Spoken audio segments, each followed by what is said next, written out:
Testing 1, 2, 3. Can you hear me? All right. Hello. I am Jonathan Garner. I'm a 22-year-old, a sarcoma survivor, and I also happen to have autism. I'm honored to be here today to speak on behalf of the sarcoma community. I was diagnosed with sarcoma in 2021, a rare and aggressive bone cancer and soft tissue cancer. But getting that diagnosis wasn't easy. I spent nearly 5 months in severe pain, visiting multiple doctors because I'm autistic. Some assumed I was just anxious or overreacting. That's called diagnostic overshadowing, when a provider focuses on your disability instead of listening to your symptoms. Thankfully, I found a doctor who said, "I don't know what's wrong, but I'll find out." She ordered the MRI that led to the biopsy that found the tumor wrapped around my spine. The tumor had already advanced, and any more delay could have cost me my life. On April 19th, 2021, I began 14 grueling cycles of chemotherapy. I was treated with a combination called VDC/IE. Excuse me if I got that wrong. Including a drug known as the Red Devil. And let me tell you, it really does deserve that title. You can only receive that drug 6 times in your life, and I already had all 6. I was lucky to be treated at Mass General Hospital by an incredible team led by Dr. Greg Cody, and thanks to them, I'm alive today. When my mom asked my oncologist how I got my sarcoma, Dr. Cody had a very simple yet devastating answer. He said, "It's just bad luck." But I believe research and funding can change that. With more investment in sarcoma research, we can turn bad luck into better outcomes. Just imagine this can happen to anyone, even someone young and healthy. No one should have to rely on luck to survive cancer. But here's the problem. Those chemotherapy drugs haven't changed in over 40 years. They're still some of the most toxic treatments ever developed, and they're still the standard of care for sarcoma. Not because researchers aren't trying, but because sarcoma research is drastically underfunded.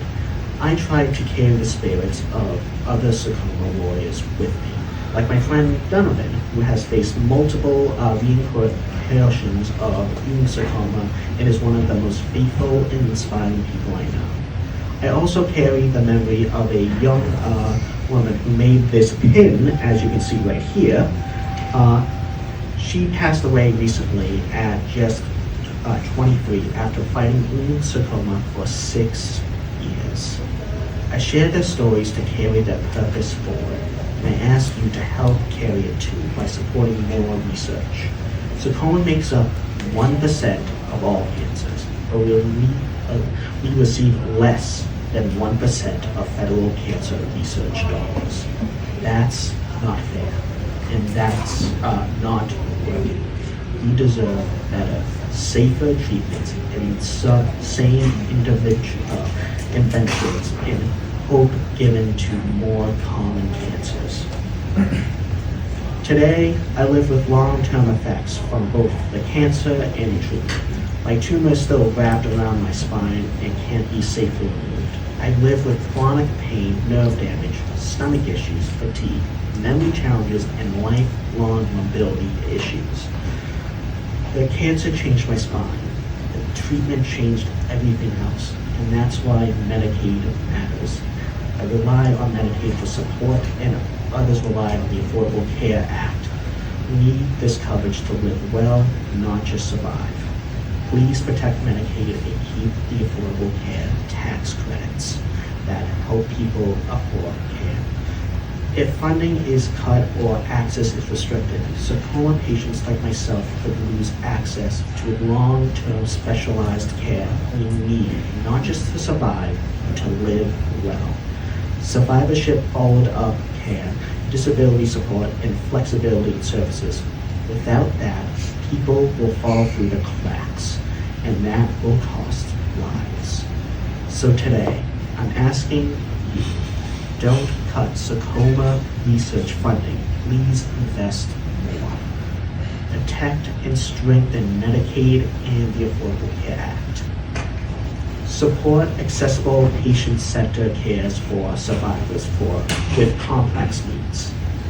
Since finishing treatments, I've worked to turn my challenges into purpose.